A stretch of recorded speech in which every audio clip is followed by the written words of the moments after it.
دین یو داسې سیمه ده چې غرنۍ سیمه ده او غرنۍ علاقه ده. په تېر حکومت کې هم کومه پاملرنه نه ده ورته سوې او د خلکو ستونزې او مشکلات ده هم نه دي حل سوي.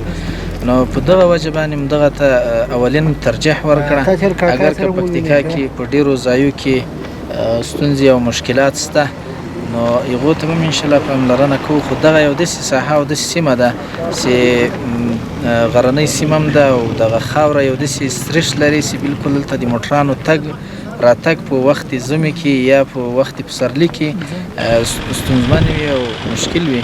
نو په دې خاطر باندې همدغه ترتیب روان کړی.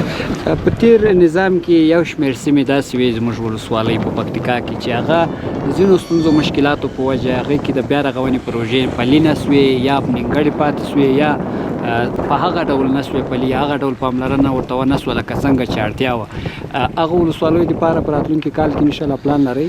هو انشاءالله په روان کال کې انشاءالله امید شته. موږ له خپلو مربوطه وزارتو سره هم خبره روانه کړې ده او کوشش مو هم روان ده. بعضې مؤسساتو سره مو هم خبره سوې ده. هغه پروژې چې هغه له خنډ سره مخ دي انشاءالله امید شته چې په لنډ وخت کې د هغو بیرته شروع سي او پیل سي کارونه یې. او بعضې هغه پروژې چې هغه په اساسي ډول باندې دوی کارونه نه دي کړي نو انشاءالله دوباره به انشاءالله د هغو پروژو چې ده بیرته دوباره به انشاءالله هغه روانېږي، کار به روانېږي.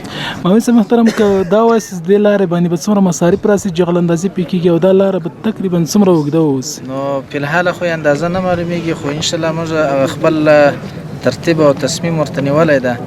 دا 2 کیلومتره لاره ده. نو 2 کیلومتره لاره ده نو چې څومره مصارف او خرڅه راغله انشاءالله موږ به ورته آماده یو پرې کوو به یې. خو داسې اوس فلحاله نه سو ویلی چې دومره به کېږي خو د موږ د بعضې انجینرانو له قوله انشاءالله چې یا 2 میلیونه افغانۍ یا څومره دغسې به انشاءالله لګښت ورباندې راسي او که تر دې زیات سو انشاءالله موږ ورته آماده یو. ډېره مننه.